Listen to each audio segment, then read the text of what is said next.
Soudainement, la relation entre mon mari et notre fille a pris un tournant pour le pire. C'est à ce moment-là que l'infidélité de mon mari a été révélée. Au milieu de ce pire scénario, mon mari Jean a pris une décision impensable. Je ne vais pas assister à la cérémonie de remise des diplômes d'Emily. Le jour de la remise des diplômes de notre fille, mon mari est parti en voyage avec sa maîtresse. Je ne pouvais pas lui pardonner. Prioriser sa maîtresse au-dessus de notre précieuse fille. Mon nom est Lily. J'ai 37 ans. Mon mari et moi sommes mariés depuis 10 ans. Mais notre relation est un peu compliquée. Nous avons une fille, Emily, qui n'est pas biologiquement liée à moi. Emily est la fille de mon mari de son précédent mariage. Elle n'avait que 5 ans quand nous nous sommes mariés. Avant de nous marier, alors que je donnais la priorité au travail, Jean a proposé une idée. Et si tu devenais mère au foyer une fois que nous serons mariés? Une mère au foyer? Tu voyages beaucoup pour le travail, n'est-ce pas? Emily est encore jeune, et je la laisse avec mes parents, mais après notre mariage, tu seras sa mère, donc je ne veux pas trop compter sur mes parents. Du sens. Tes parents vieillissent. C'est pourquoi je veux que tu deviennes mère au foyer et que tu t'occupes d'Emily. Je vois. D'accord, je comprends. Selon sa demande, j'ai démissionné de l'entreprise pour laquelle je travaillais. Après notre mariage, je suis devenue une mère à temps plein. Ce n'est pas que j'étais pas anxieuse à l'idée de devenir mère. Après tout, le précédent mariage de mon mari a pris fin à cause de l'infidélité de son ex-femme. Je m'inquiétais de la façon dont la jeune Émilie me percevrait. Cependant, malgré mes inquiétudes, la nature amicale d'Émilie nous a permis de nous lier rapidement. Chérie, dessinons ensemble. Vraiment, j'adore dessiner. Après avoir fini de dessiner, nous pourrons faire du shopping ensemble. Allons-y. Je veux aussi t'aider à préparer le dîner. Merci, nous sommes très heureuses. Je fais de mon mieux pour construire une véritable relation mère-fille. La première fois qu'elle m'a appelée maman, j'ai pleuré de bonheur. Jour après jour, en passant du temps avec ma fille, mon amour pour elle grandissait de plus en plus. Les liens du sang n'avaient pas d'importance. Je la voyais comme ma vraie fille et je continuais de donner tout mon. Avant même que je m'en rende compte, elle avait 15 ans, déjà en 4e. Peut-être était-ce le début de l'adolescence, mais j'ai commencé à ressentir une légère distance entre nous. Auparavant, elle rentrait toujours à la maison avant 18 heures et me prévenait si elle allait être en retard, mais récemment, elle ne rentre pas avant 20 heures. Ce jour-là aussi, elle est rentrée à la maison après 21 heures sans avoir prévenu. Bienvenue à la maison. Tu es rentré tard, n'est-ce pas? Le dîner est prêt. Je suis de retour. Papa rentre encore tard aujourd'hui? On dirait que c'est encore une journée de travail tardive. Allez, allons manger. D'accord? À ce moment-là, Emily murmura. Tu sais, Qu'est-ce qui ne va pas? eh bien, tu vois. Laisse tomber, ce n'est rien. En disant cela, Émilie s'est tue. Que vient-il de se passer? Elle allait certainement dire quelque chose, n'est-ce pas? Pourquoi s'est-elle arrêtée en plein milieu? Bien que je sois inquiète pour son attitude, je savais que c'était un âge difficile pour elle. J'ai décidé de ne pas l'interroger, mais d'attendre qu'elle vienne me parler volontairement. Puis, un jour quand je suis rentrée des courses, j'ai trouvé mon mari à la maison plus tôt que d'habitude.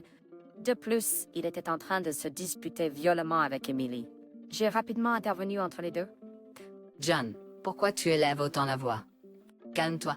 Nelly, Qu'est-ce qui s'est passé? Tu n'as jamais crié sur Emily comme ça avant. mon mari a maladroitement détourné l'odeur et a murmuré. N'est rien. Ça ne peut pas être rien. Est-ce à propos du choix de l'école? Si c'est le cas, pourquoi ne pas en discuter tous les trois ensemble? Tu dis que c'était rien? Tu es trop insistante. Laisse tomber. Je vais prendre une douche. Attends une seconde. Il a rapidement quitté le salon. Sentant l'atmosphère gênante, je n'ai pas pu m'empêcher de demander à Emily qu'est-ce qui s'est passé. Viens, Xian, ce n'est rien. Emily, s'il te plaît, parle-moi.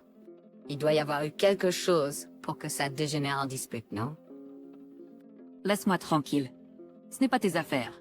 Attends. Malgré mes appels, Emily s'est retirée dans sa chambre et n'est pas sortie pour le dîner. À partir de ce jour-là, le comportement d'Emily a radicalement changé. Elle passait beaucoup de temps dans sa chambre et ne me parlait presque plus, ni à son père. Bien que je savais que je devais faire quelque chose, je ne savais pas comment aborder la situation. En attendant que les choses se calment, j'ai décidé d'en parler avec mon mari. C'est à propos d'Emily. Ne me parle pas d'elle. Quoi? Attends, qu'est-ce que tu dis? C'est à propos de cette dispute de l'autre jour, n'est-ce pas? J'ai décidé que je ne serais impliqué avec elle qu'au strict minimum en tant que parent. Quoi? Ne sois pas si irresponsable. Emily doit être en train de lutter avec quelque chose. Je m'en fiche. Elle s'est rebellée contre moi. Que veux-tu dire par là? Malgré mes demandes répétées, il a refusé d'expliquer pourquoi il s'était disputé. Finalement, mon mari a fait une déclaration qui m'a fait douter de mes propres oreilles. Je ne vais pas assister à la cérémonie de remise des diplômes d'Emily. Quoi? Attends une minute. La cérémonie de remise des diplômes du collège est un événement unique dans une vie. Je m'en fiche. Je peux pas y aller. Gand, alors tu vas seul? Pas question. Peu importe combien j'ai essayé de le persuader, il a refusé d'écouter. Et je cessé d'inviter plusieurs fois, mais il est resté au réflexe d'arrêter. C'est sa cérémonie de remise des diplômes. Bon sang. Je ne veux pas contrarier Emily. Je dois seulement le convaincre d'y aller. Alors que j'attendais le bon moment pour aborder à nouveau la conversation, quelque chose s'est produit. En nettoyant la chambre de mon mari, comme d'habitude, j'ai trouvé une enveloppe coincée dans un espace de sa bibliothèque. Quand j'ai ouvert l'enveloppe, j'ai trouvé deux billets aller-retour pour un train pour Chicago. Pourquoi y avait-il deux billets identiques? S'il s'agissait d'un voyage d'affaires, il n'aurait pas besoin de deux billets, n'est-ce pas?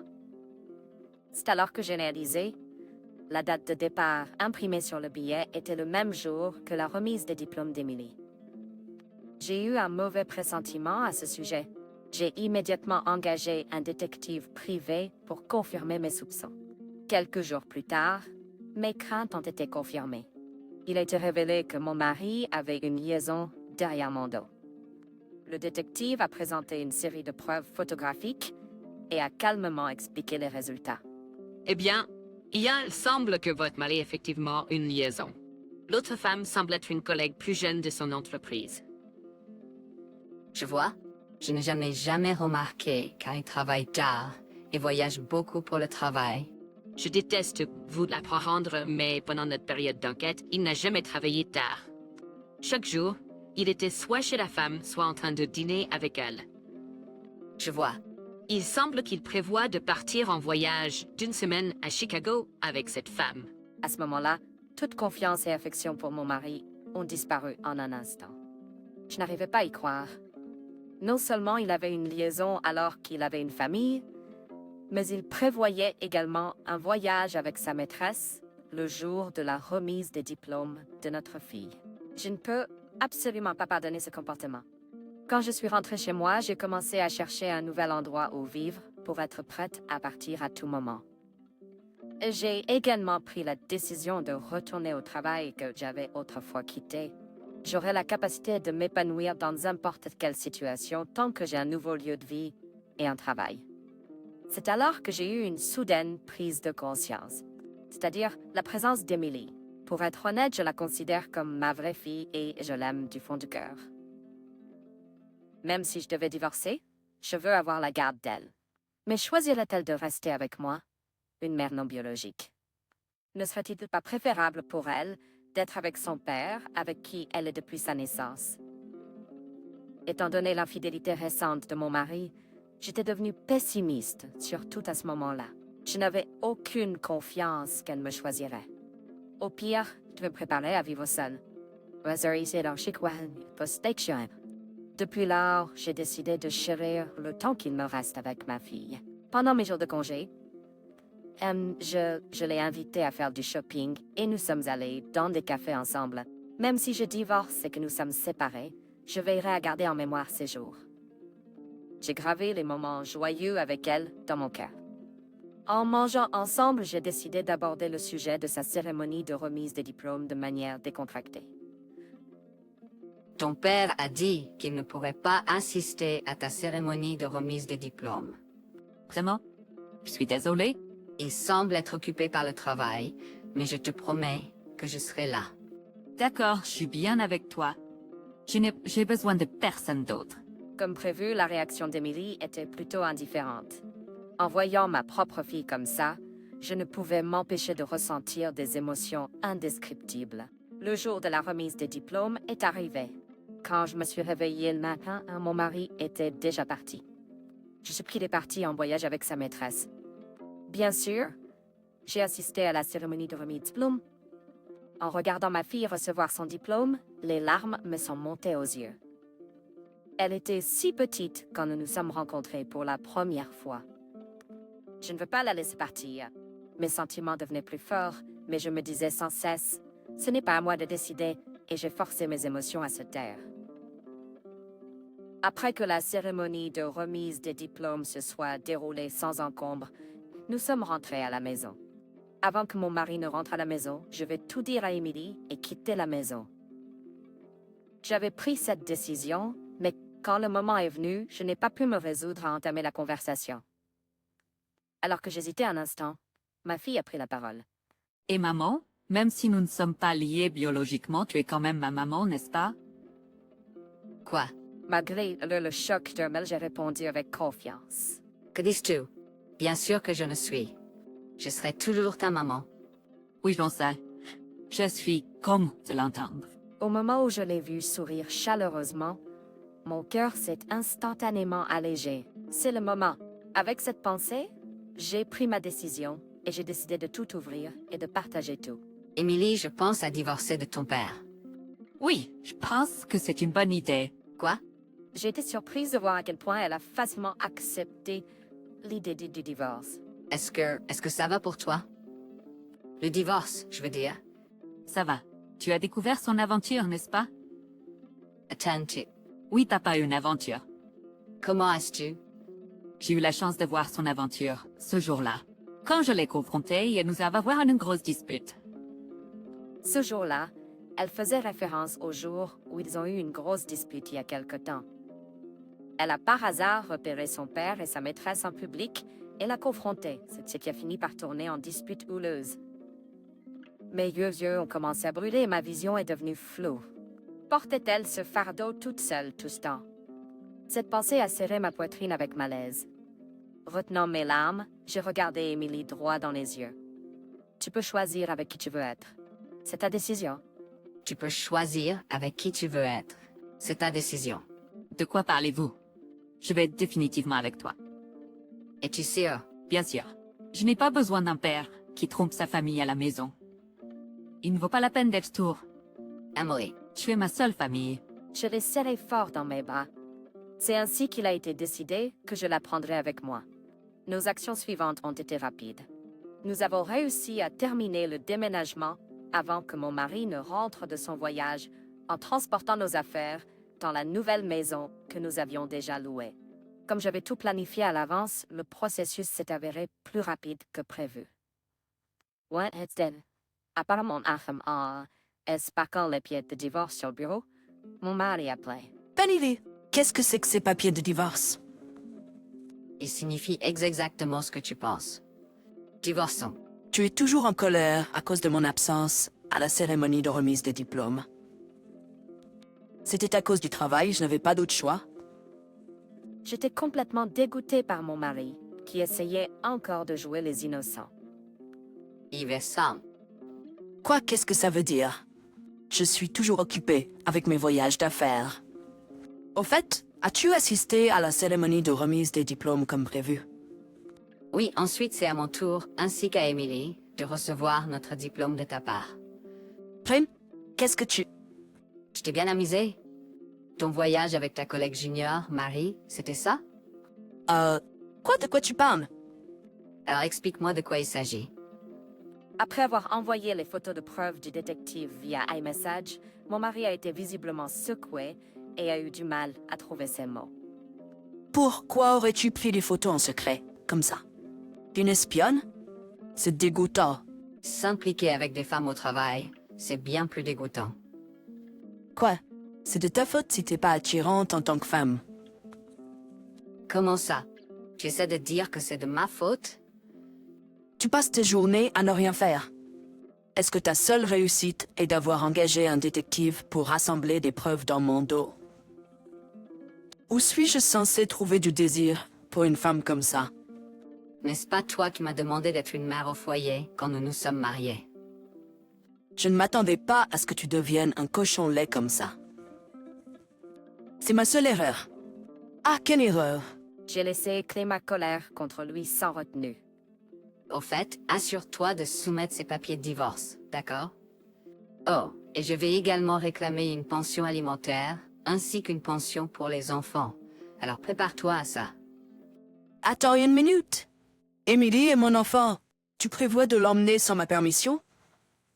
Oui, Emily a pris sa propre décision. Elle veut être avec moi, pas avec toi.